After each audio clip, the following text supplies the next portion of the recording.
I can't stress enough what a severe hit it is on the people in this business, people that get their paycheck from golf. So we're going to do everything that we can to make sure that we're safe, but to stay open as long as we can. So we're putting a lot of things in place today while we're not open so we can best protect our employees and our customers when we do open. In reality, we expect most people to reschedule travel to 2021. The cool thing about Goat Hill Park is it's such a community spirit. You know, I got people coming out of the woodwork just to volunteer to pull weeds, you know. Put another log on the fire. Nobody here is getting tired. This is The Fire Pit, hosted by Matt Janella. One of the benefits of being around a fire pit is that the conversation can go in a lot of directions. In this episode, it's not one good story about golf, it's several perspectives on the state of the game. Before we get started, be sure to follow my social handles because on Monday we're posting a live auction, which will include items donated by all of my guests on this show, and it will benefit Feeding America, the nation's largest domestic hunger relief organization.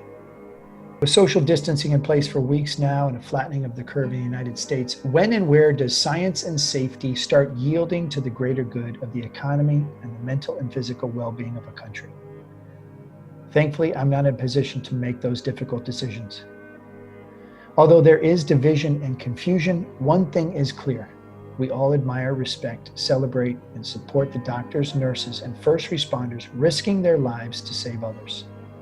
The front lines of this war are, in most cases, hospitals down the street. We cry for the people who are dying alone, leaving loved ones who are grieving alone. It's devastating and overwhelming.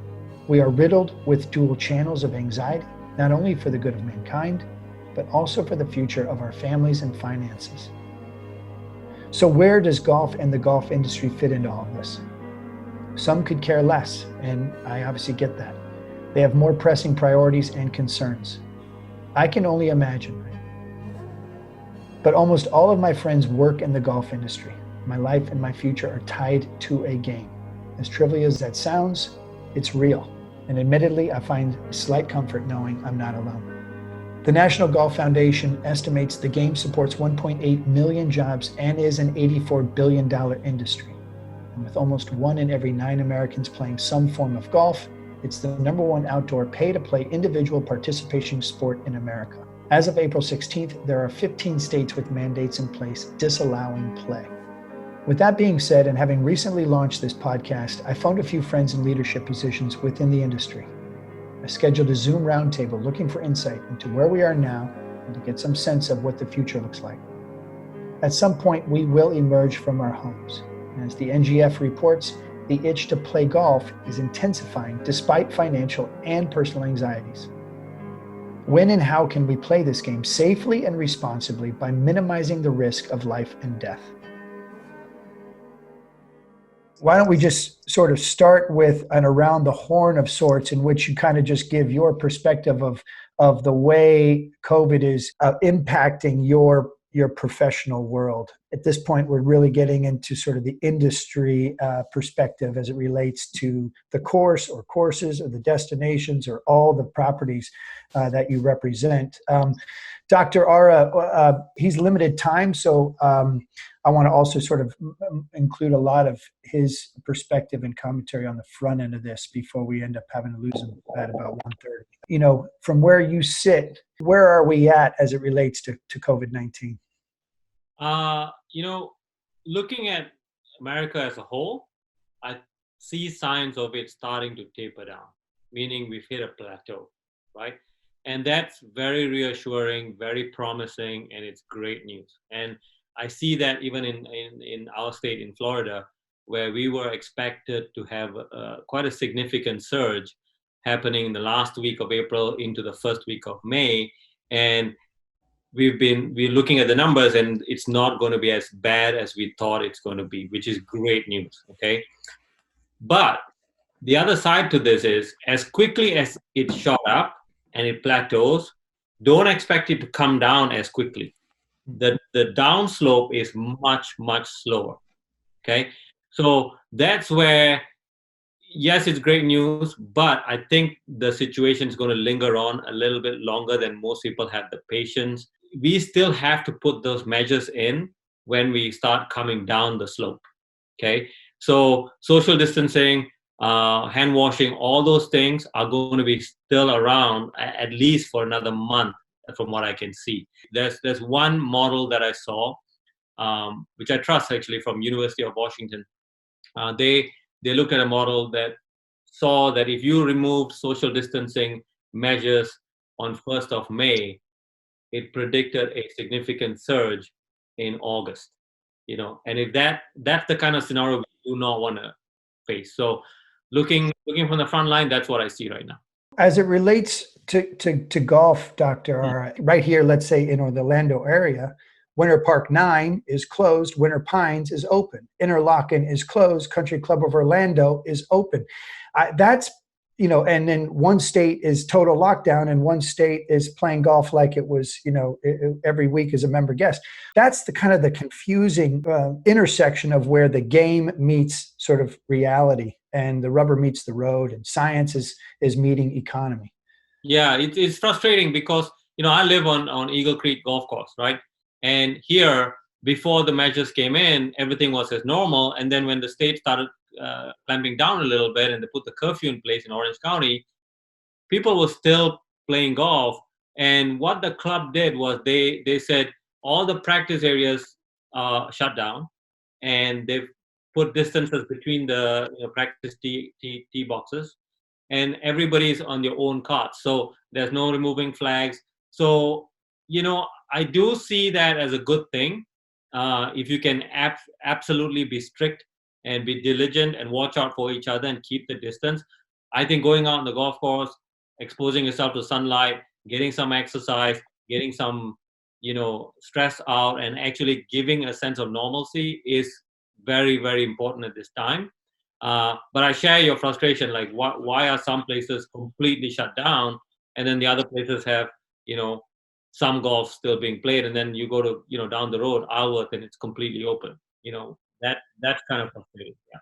And at the end of the day, just to be clear, as it relates to science, being, more than 6 feet apart, being out in the open air, not touching flag sticks or rakes, being in individual carts or, no caddies, or carrying your own bag, walking only, all of that, in theory, that's a very low risk scenario in which you'd actually pass on the virus or get the virus. 100%. And it's no different than us working out, outside my front yard.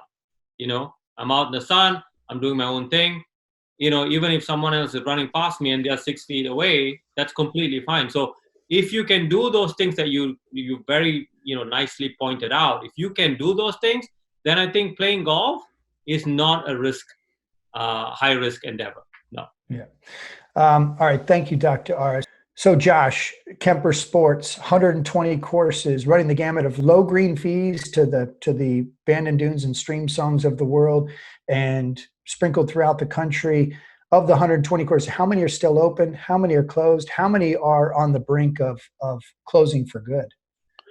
Yeah, Kemper Sports, we manage very diverse portfolios, you're saying. Our very first management contract's a 9-hole municipal course in Vernon Hills, Illinois, and then going on to as you said, the Chambers Bay, Stream Song, Bandon Dunes of the world, and pretty much everything in between. And we operate in 25 states across the country. Unfortunately, at this point, only 30% of our facilities are open in some capacity, meaning 70% are closed. And it's it's such a severe hit on each and every one of the businesses, even the 30% that are open. Yes, I can say right now that in places where golf is open, the golf courses are frankly busier than they've ever been. Obviously, our sport is always weather dependent, but they're busier than they've ever been. People need, as Dr. Ara was saying, the exercise, the sunlight, the entertainment, the stress relief. It's a great just form of a healthy lifestyle. So we're seeing that, but of course, the golf courses that are open are now operating under different procedures. For example, no one's going in the pro shop. There's no food and beverage. No touching the flagstick. No rakes. A lot of places no carts. Some places you're allowed to single ride in a cart, and it's very different all over the country. Some places county by county.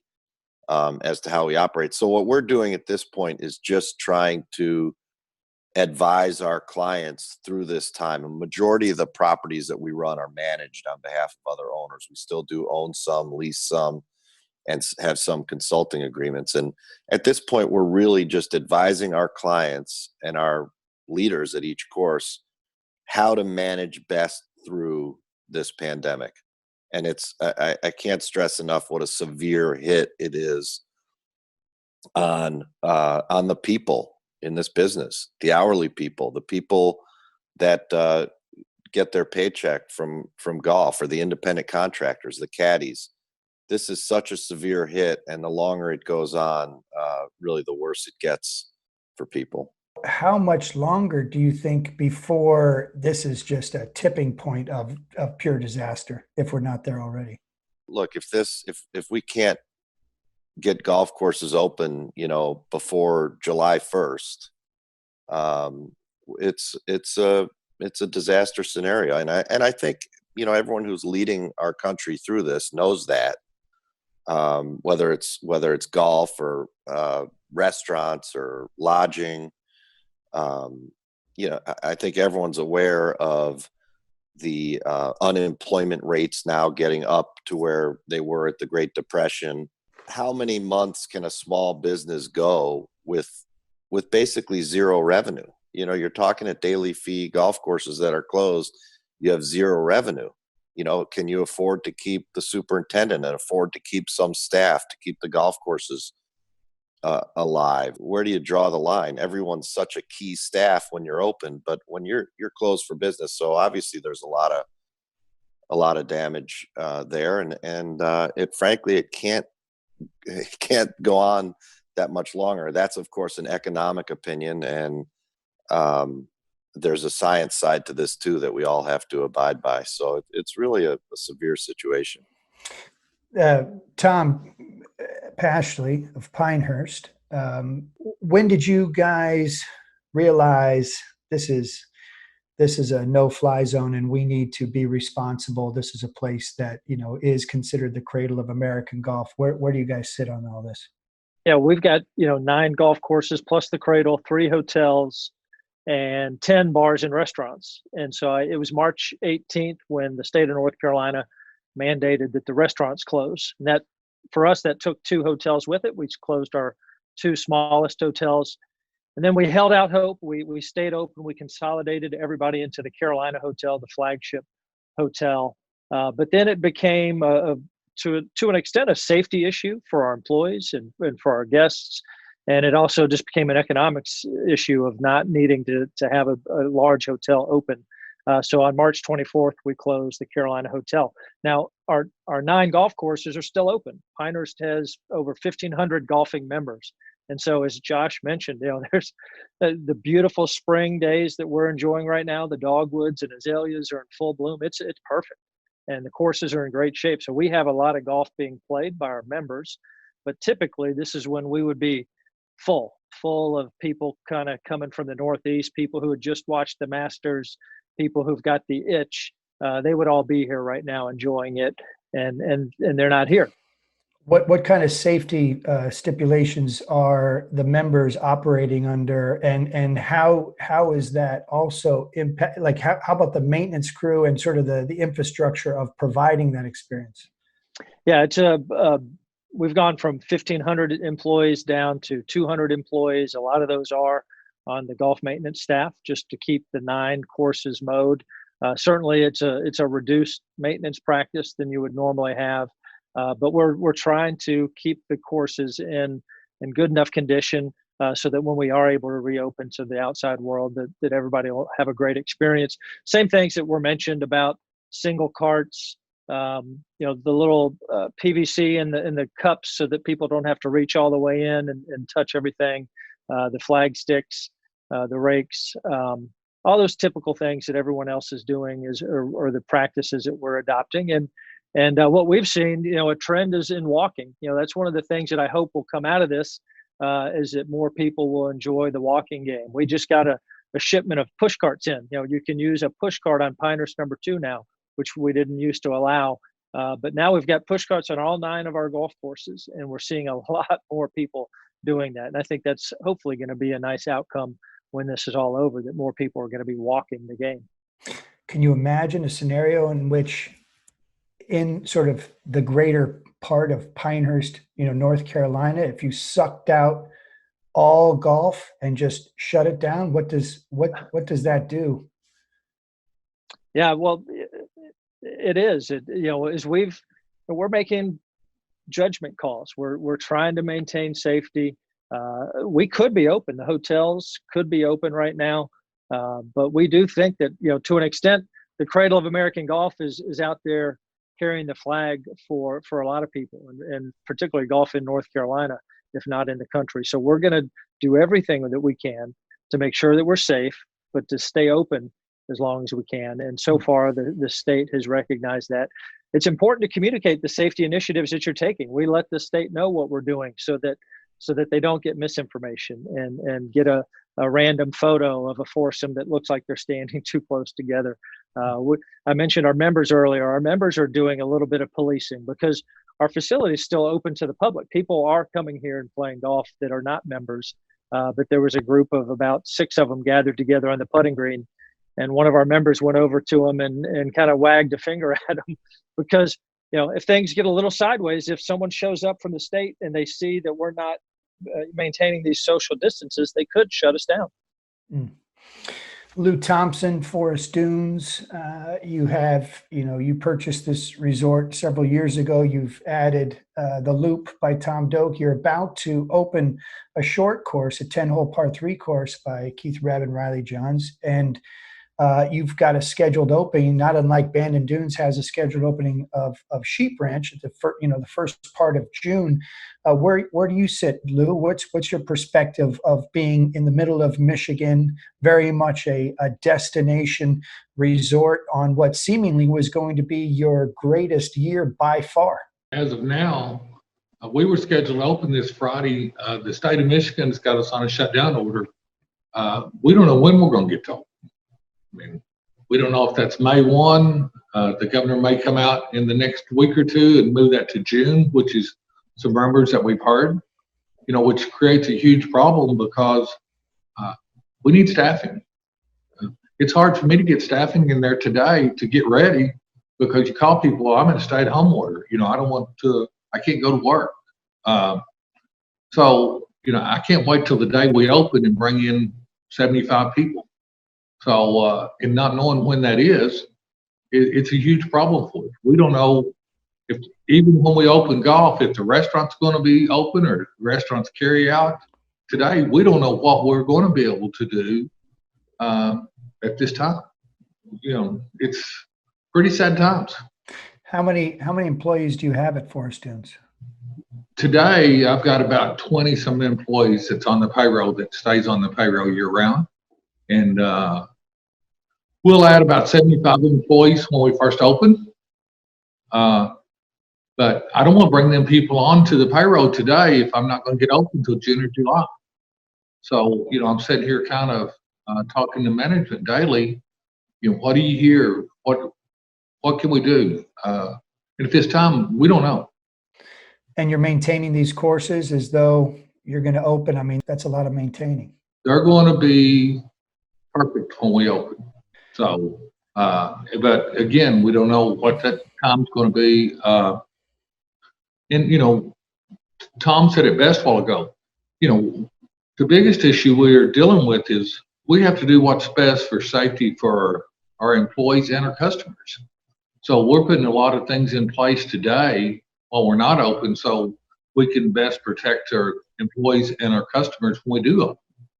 Marty Carr of Carr Golf Travel, obviously facilitating, trips within the UK and also a vast majority of people coming from the US. You're at a total rinse. What's the situation, Marty?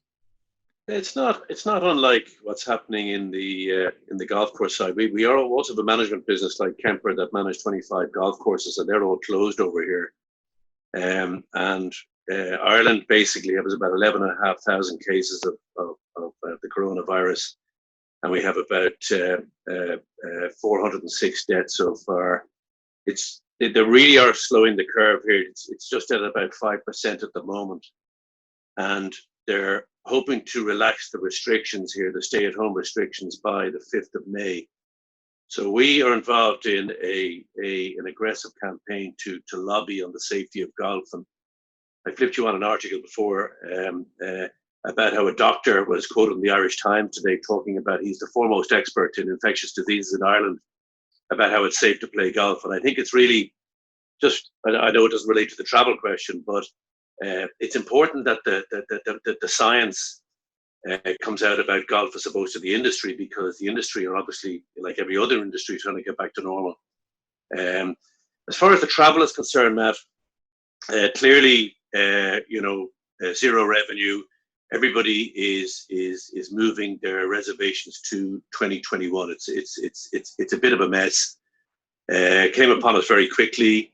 So all the April, May, June business is all rebooking for 2021. The suppliers, the golf courses and the hotels are all offering credits to rebook for 2021. And most cases, people are looking for full refunds.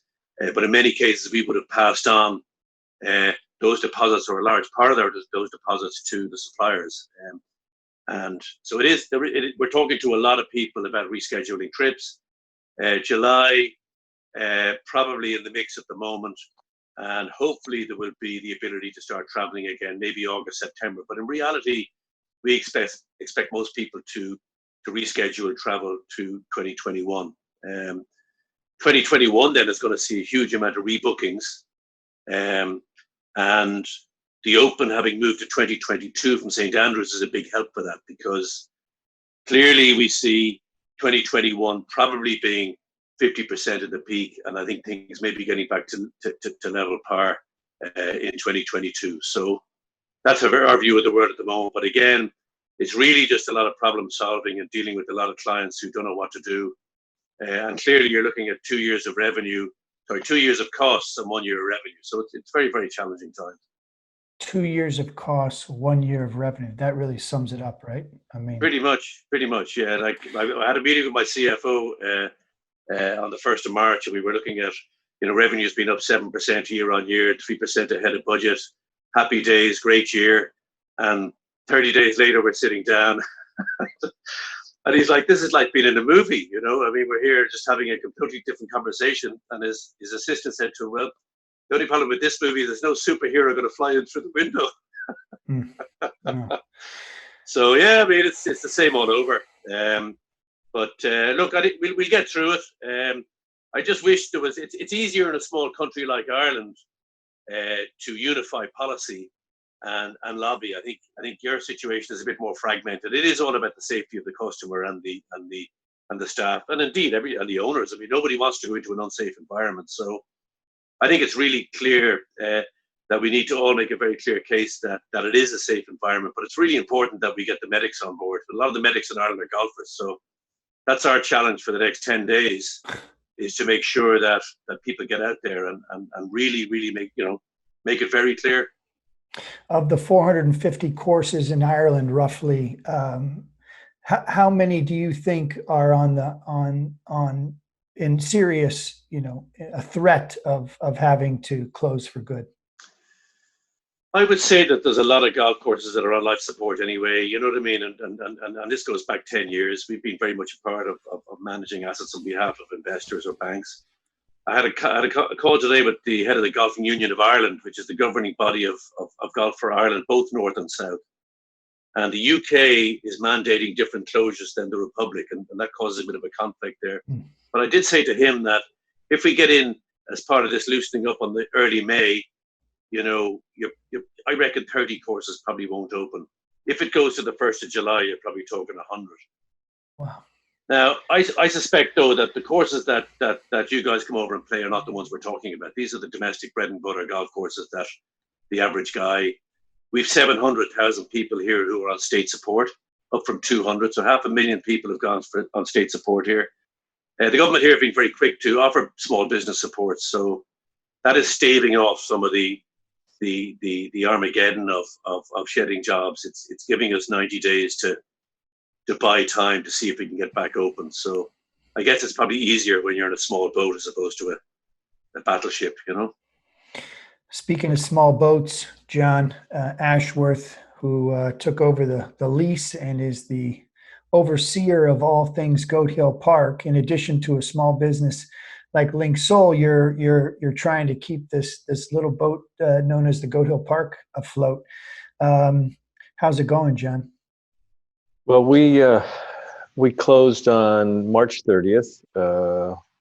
Up until then, we kept, like everybody else, this thing was kind of caught everybody off guard, and it kind of came in waves to where, okay, we'll not have people touch the flag sticks, then we'll take away the rakes, and then we kind of whittled it down to where we had when we were open the last week, you had to book online, you had to pay online. We were just doing one-somes. Walking only, right? Walking only, yeah, walking only. And you could literally, come out to the course and not get within 20 feet of a human being, and play golf. And it was actually working. We were booked. We were booked from 7:30 in the morning till 5 o'clock at night. And we're doing 9-hole loops, so we can, people could play 18, but they had to book both 9s. But anyway, it was, I was all for doing whatever the consensus of the government wanted to. So, again, like you guys say, I mean, it was safety first for our employees and for the customers, and that was first and foremost. And we were one of the last counties in San Diego County to be open. But when it came down to shut, we obviously, okay, we'll shut it. And, and we're a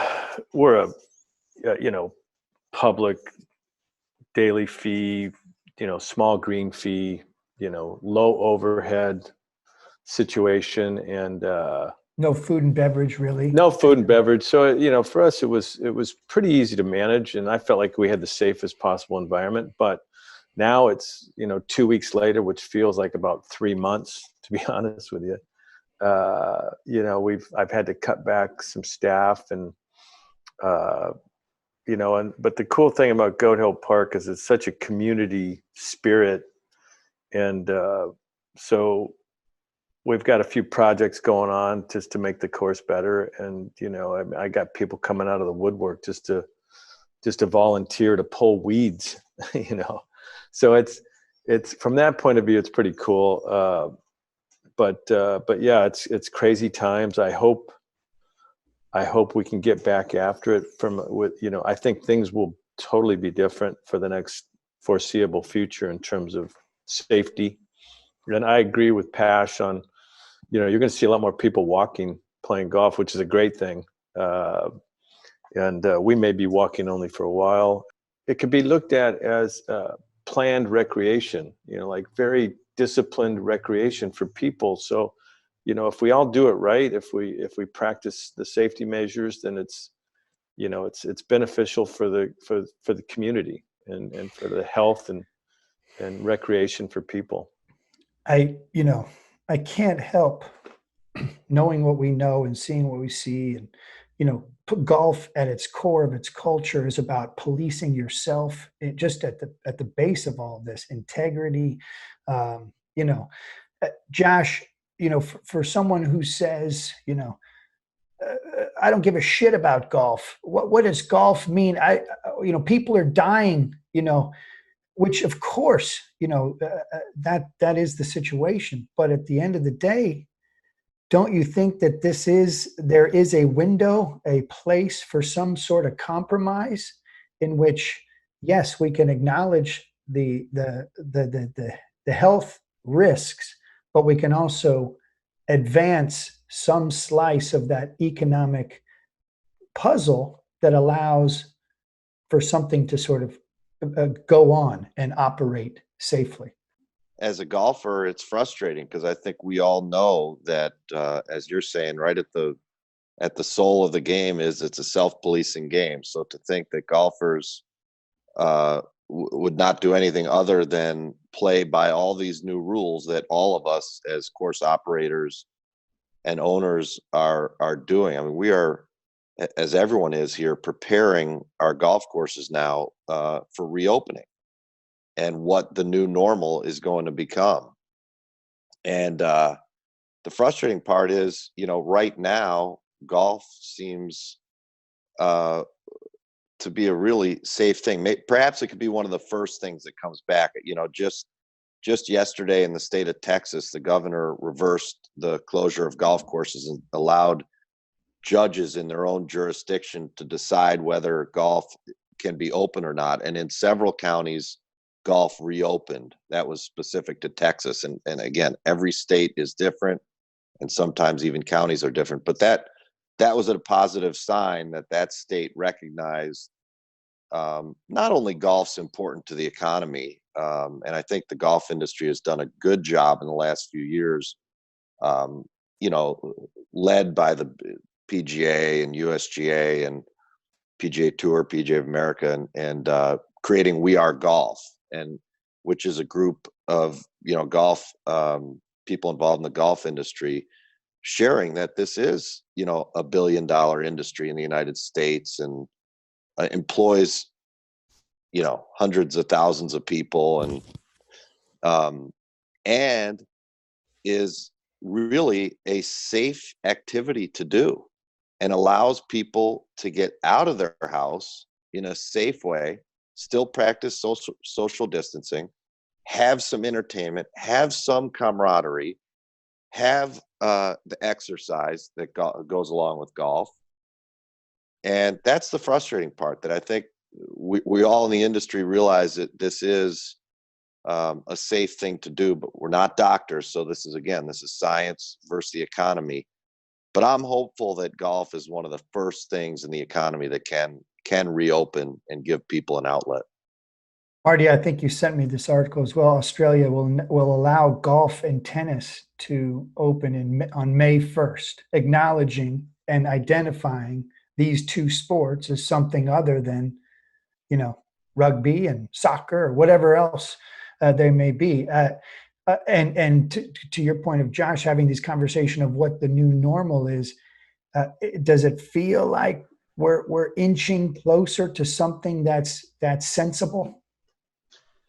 I think so. I think, clearly, I think that golf will be one of the first to return. I don't see people, rushing to the cinema or jumping on a plane first thing. I don't see people, going to a packed concert, but I do see people go to the golf course if they're allowed. I mean, a lot of the steps we've taken and part of the operating procedures we're putting forward, and we're going to widely circulate them, is basically members and member guests only, and getting all the contact details for contact tracing, people not traveling to the golf course together, and make it absolutely irrefutable that golf can be executed in a safe manner where you don't need to go anywhere.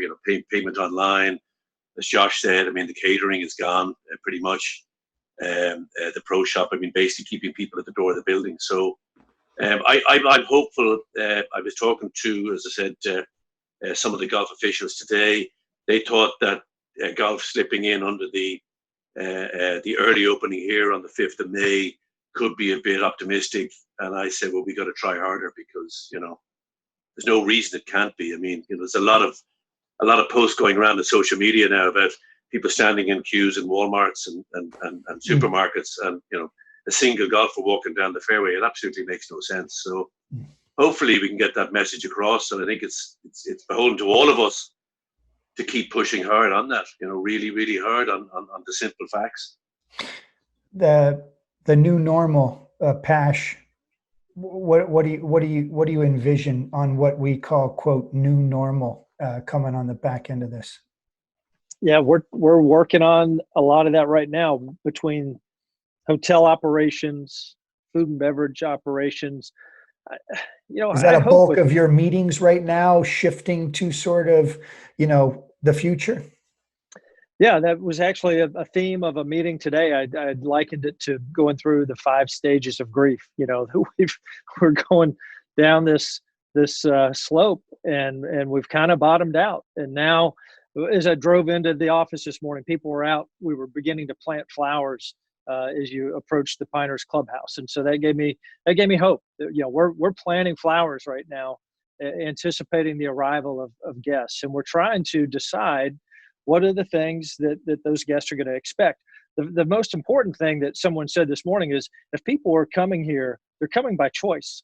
So let's remember that they're coming because they want to, and it's our obligation to make sure that they're safe. But we need to be anticipating what are the new things that they're going to expect from, again, back to hotel operations. Does the bellman, get as involved in unpacking your car as he once did? Do you throw the keys to the valet, or do you have a whole different expectation of what you want from a housekeeping standpoint? Something as crazy as, do you expect your room to have been empty for 48 hours? Do you want to check in right after someone has checked out? And what are the cleaning procedures and protocols, and almost that, that safety band as you enter your room that gives you that sense of security. Okay, this room has been cleaned. I've never been a glassware guy in the bathroom, but forget about that. Disposable cups. I want to rip the plastic off of the cup and know that I'm the first one to touch it. So there's just a myriad of things like that we're going through. I think the least of our time is going to be spent on golf. As we've said, the golf is outdoors. It's natural spacing. Maybe it'll be more geared towards walking.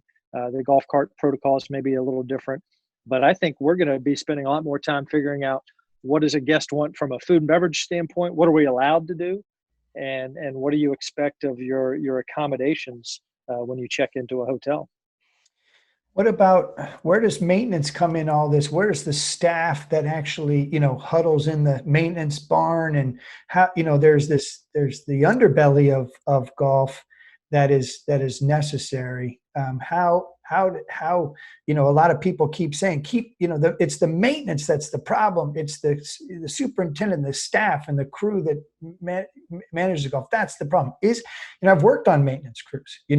It's a pretty isolated, for the most part. If you get on your machine or you go to your part of the golf course, it can be a pretty isolated experience.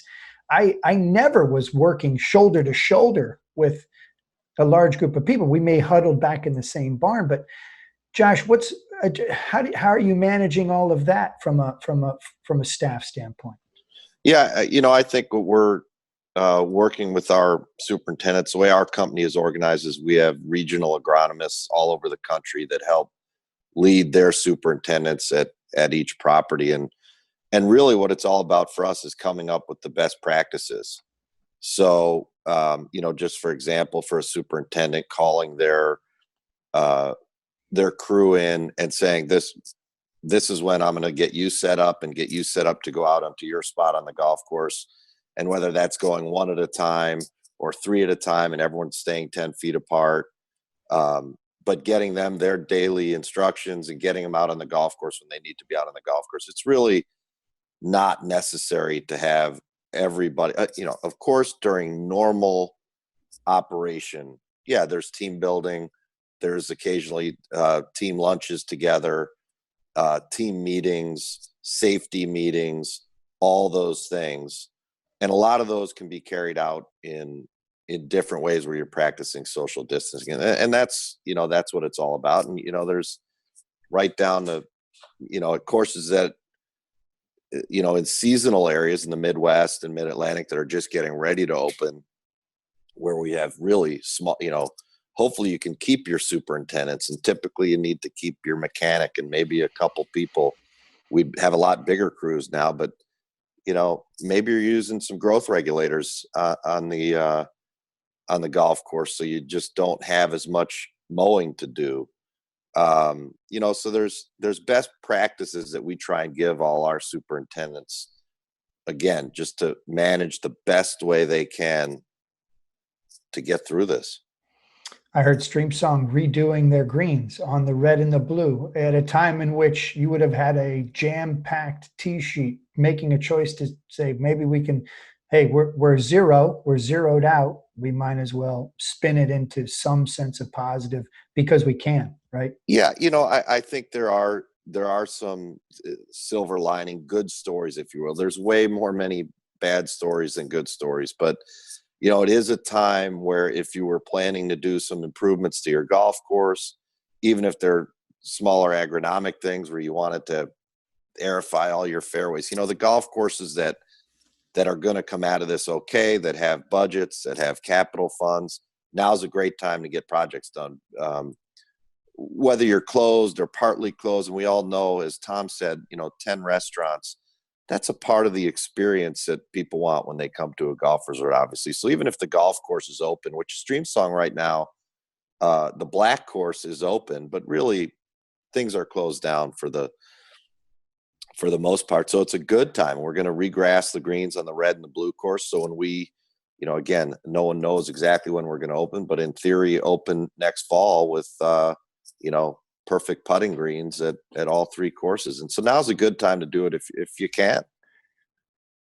Okay. Well, Lew Thompson, Forest Dunes, just going back to you for a second, you've had this momentum at Forest Dunes, obviously the loop of reversible routing, and now the investment into a new short course.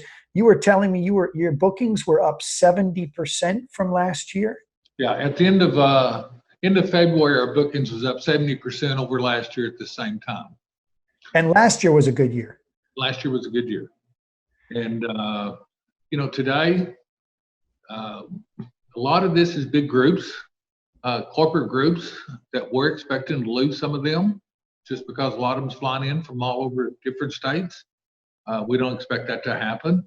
Do we know how much we're going to lose? No, we don't. We just have no idea. And as time will tell what the end result is going to be. I mean, we're going to be prepared. We're going to be ready. We're going to have the course immaculate. We're going to put in every safety precaution we can. I feel like our golf in northern Michigan, I mean, we're sitting on 1,300 acres in the middle of an 800,000 acre national forest. I wish I was there today instead of where I'm at today. I can't think of a safer place I'd rather be than up there. And if we put in all the practical things that we should do to help, combat this virus potential, we could have a good year. John, how much longer can you sustain it? And are you getting help from the city of Oceanside? Are you able to apply for some of what's being offered in terms of support for small businesses? And how is that going, if so? Not at the moment. No help from the city, and having a tough time getting the payroll protection program in place with my bank anyway. So that's been very frustrating. I'm hoping to see us back up and going as soon as possible, but I'm kind of gearing for June 1st for some reason. And we'll be all right. If it goes much longer than, let's say, July, it's not looking real good. I'll have to figure out some sort of creative financing just to, pull things together. But, we'll figure it out. I'm an optimist. I know this thing is tough on everybody, but I know that golf is such an important game to so many people, and it is resilient, and it's going to be part of the healing process once we do get back and be able to go outside and sort of interact with people once again. So it's a very important game to society and to humanity. So we just all have to band together and pull through this thing. Pash, in terms of getting creative, I know you guys, you got creative, created an online auction and raised over $300,000 for your employees. Talk a little bit about that and how that, what came of that, and now where's that going? Yeah, that was a lot of fun. That was a bright light when things were pretty dark around us.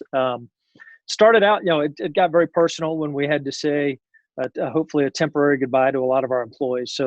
So necessity got our minds churning, and on a whim, we threw up some tee times on course number 2 on our Facebook page to have a little auction, 24-hour auction, and see if people would buy them, with the proceeds going to help employees. And a couple people paid $1,000 for a foursome on number 2, and so the light bulb went off. Wow, we've got an opportunity here to do something really neat. And so we began brainstorming these once in a lifetime Pinehurst experiences that we wanted to auction off. We did things like a weekend stay in the Donald Ross Cottage, Dornick Cottage, with 3 rounds of golf. We were inspired by Riggs' escape to Pinehurst, and we put together a package where you could play all 10 courses over 6 nights. We put together something. This was great. Gil Hance agreed to come and play Pinehurst number 4, the course he redesigned with a foursome. Bill Coore agreed to walk Pinehurst number 2 with a foursome and explain the architectural details that Donald Ross put together. So just we have our head brewer is going to co-brew a beer with someone who auctioned or bid on this auction item. So really neat, unique experiences specific to Pinehurst. The Dornick Cottage, for instance, Donald Ross's house sold for $25,000.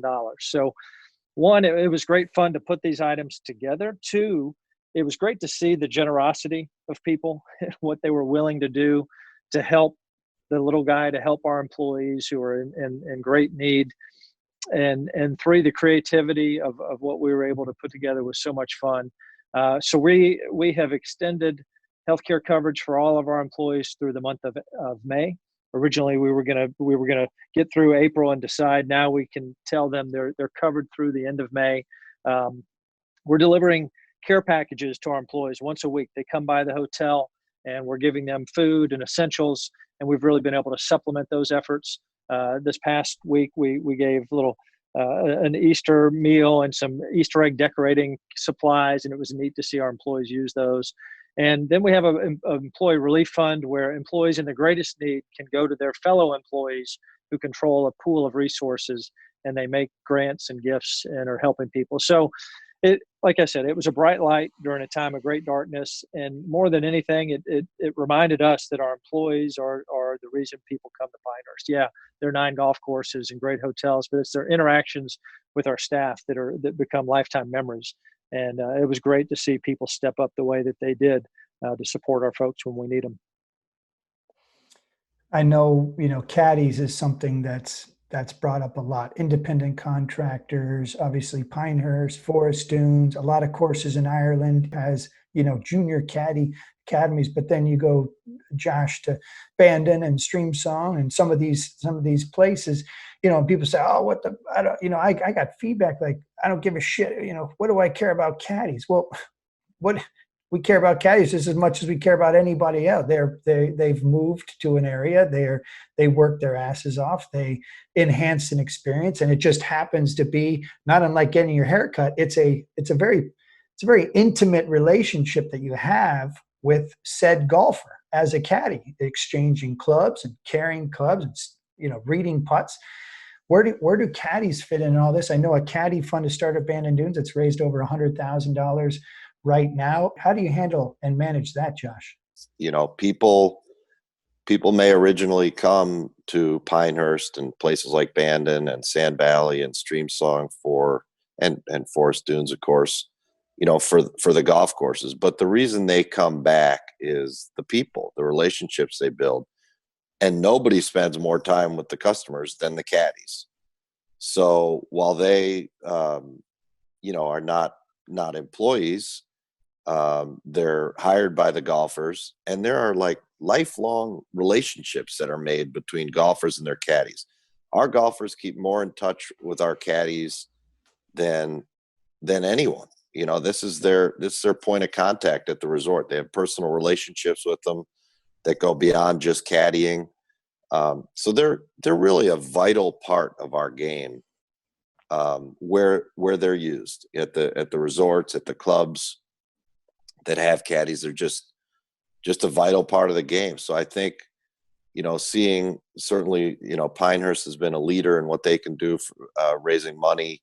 The Bandon Dunes caddies really started their own fund because they started it because a lot of customers reached out to them and said, you know, how can we best give money? So they partnered with a local 501c3 in Bandon. So the money that's given can be tax deductible for people. And like you said, I mean, in the first day, I think they're up to 150,000. Yesterday was maybe the first day or the day before, and have raised up to 150,000 bucks to be spread amongst the, you know, 300 or so caddies. And, you know, there's a lot of people in the golf business, whether they're hourly staff or caddies, that may live more on a paycheck to paycheck or loop to loop basis. And when that goes away, you know, hopefully they've been great squirrels and have stocked some money away. But how long can that really last? How long can you expect someone to last? These are hard-working people that are so vital to our experiences and so vital to our game. You can't expect them to have 3, 4, 5, 6 months of living expenses saved up. Some of these people have families, and so I think you just kind of have to do your best and try and support these things like the Bandon Caddy Fund, like the Pinehurst Fund. I know the Outpost Club has something called the Outpost Foundation, raising money for caddies and locker room attendants and people that live, you know, great on tips. So as usual, the golf industry is filled with a lot of great people, and there's a lot of great ideas, and there's people that want to help other people in this industry. And so I think we all need to support those as best we can. Marty, it feels like we just had sort of really put 2008, 2009 in the rearview mirror. And then, as you said earlier, overnight, we're right back in the thick of it. And even if not worse, is there anything, you know, National Golf Foundation says 48% of golf courses right now are open, 4% up from last week. You know, a lot of people are quick to say golf is dead, golf is dying, golf doesn't make any sense. And yet it's so much more resilient and so much more, so much tougher than we give it credit for. Is that your sense from where you sit in Ireland, maintaining that sense of positive outlook? Yeah, I would actually say that, you know, we kind of call it the Green Jersey Brigade. And after 2008, 2009, you know, Ireland got absolutely hit very, very hard in the last recession. And we had to nationalise the bank debt, and it was a horror show. So, you know, the Irish have been used to struggles over the years. I think everybody's come together, and it's a Green Jersey Brigade. I think this is the honeymoon period because the subsidies that Ireland have flowed through much quicker than John had aligned to. It's been run by the revenue over here. So, you know, we're getting 70% support for anybody under 37,000 for 12 weeks. So that stays the decisions, some of the really hard decisions that need to be made on employees. Social distancing is here to stay no matter what anybody says, and it's a lot longer than 30, 60, 90 days. People are going to be staying clear of crowded spaces. So I think golf probably will be a winner. And I think it's up to all of us to really make sure that when it does open over here, what I've been warned is that everybody's got to get on board, because if one or two people mess around and don't apply by the rules, then they'll shut everybody down. Final thoughts, Lew? No, everyone needs to help support the golf industry. I think it's good for people to get out. And, you know, we might have a good season. People's been stuck in for 3 months. Get out, get some exercise, go play golf, take up golf, get your grandkids, get your brother, go spend a day with him on the golf course. that would help the golf industry better than anything else that could happen, is getting more people involved in golf and getting outside and enjoying themselves for a change. John, that would help the soul industry, right? That whole industry of our soul, right? That's the point you've always made, right? It's going to be important to on the whole healing process, I think, of coming out of this thing. And I think people are going to have a lot better attitude and just a different perspective on having the freedom to actually play golf. I think that's going to be it's going to be a liberating experience once people can come back out to the golf course. Any message out there to other municipals like yourself? Hang in there and put your arms around the community and really, sort of bring them into the process. Somehow create, so they feel ownership into what there is for the community. It's an important gathering point. It should be the center of more communities, to be honest with you. Golf courses. I guess Pash, plant some flowers, right? Get ready. Matt, I'd tell you, we may have gotten a little, so we had, like Lew, we were pacing to be well ahead of last year. Last year was a record. And maybe we were beginning to take our success a little bit for granted. And when I think about what I'm going to do when I see that first, eightsome of folks on a buddy's trip walking up the brick path to the clubhouse, I'm going to be so thankful. I'm not going to just be on my way to the next destination. I'm going to be thankful that they're here. You'll violate all social distancing just to give you'll leg hump those guys. Yeah. Just whatever you do, keep Riggs away from them, will you? Jesus God. But I hope we begin to appreciate the little things again. I think we're going to be thankful for what we do have, and that feeling will last hopefully for a long time. Joshy, are you guys learning something every day from the feedback you're getting and the reflections you're making as a company, and on the wide, sort of birth of what sort of the wide range of facilities? Are you guys also taking some time to kind of think about how it's going to change your business forever? Yeah, I mean, there's no doubt. I think, we're so fortunate. We have got the most talented management team. I'm talking about our company, KemperSports, led by our CEO, Steve Skinner, who is, as Tom's alluding to, we're working harder now than ever on behalf of our clients and our customers to figure out what this is going to look like going forward.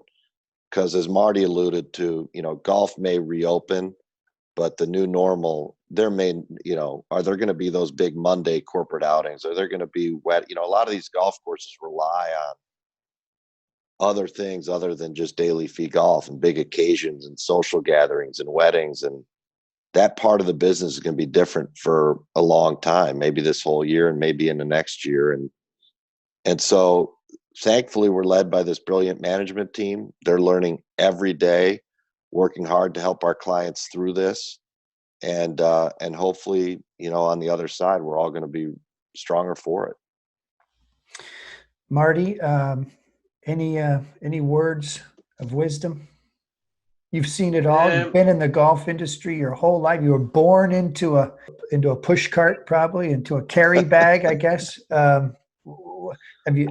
What do you got for us, buddy? Give us something. Well, I wasn't. I thought we were on the home run in to play a lot of golf and just kind of semi-retired out of Waterville. But I guess it's one last lap of the track here before we do that. I think at the end of the day, sometimes when you're in the middle of the woods, it's very hard to see out through the trees. But look, I think we will come through it. I think in 6 months we'll be looking at this in the rearview mirror.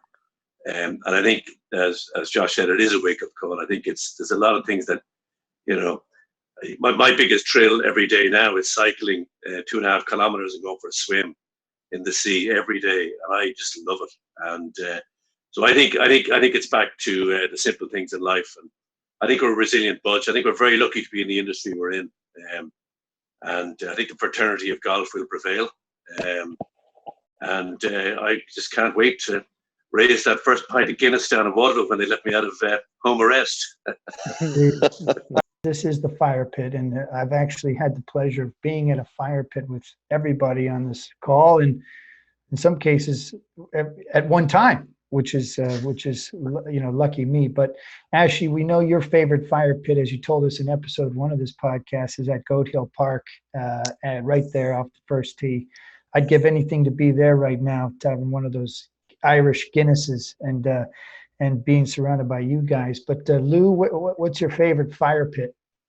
Well, Matt, Forest Dunes have several fire pits. And it's more enjoyable to me than to go up to a group of 20 guys that's from Ohio or Indiana or New York that's never been to Forest Dunes and sit around and visit with them and get to know them. This is going to be a hard problem for me this year. I try to shake 100 hands a day when I'm at Forest Dunes. That's going to be a little problem this year. I don't know how I'm going to do it. Yeah.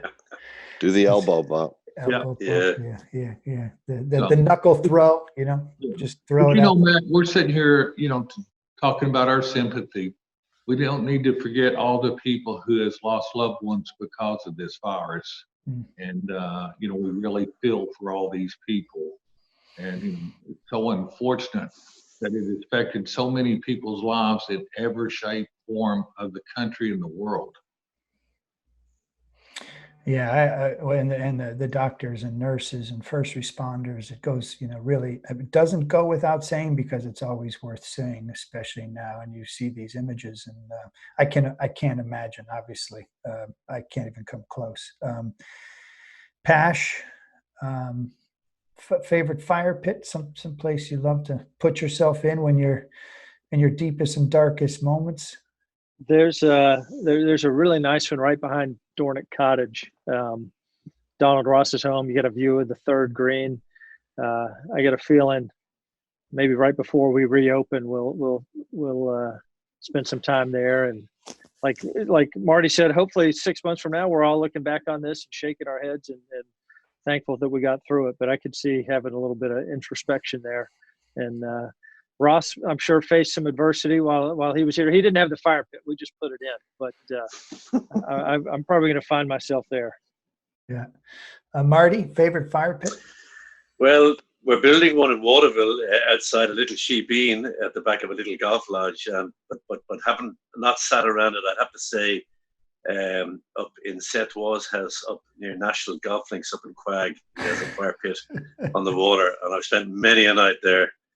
It's that's when all the stories and the songs and all the bullshit is flying. So that'd be the one for me. Joshy?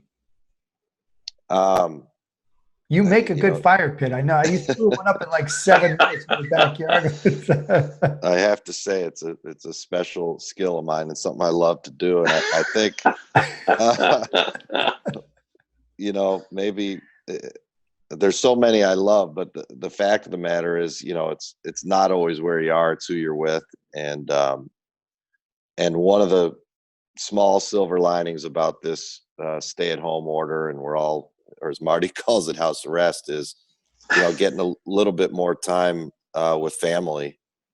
And I should say a lot more time with family. And that's pretty special because we're all running in different directions.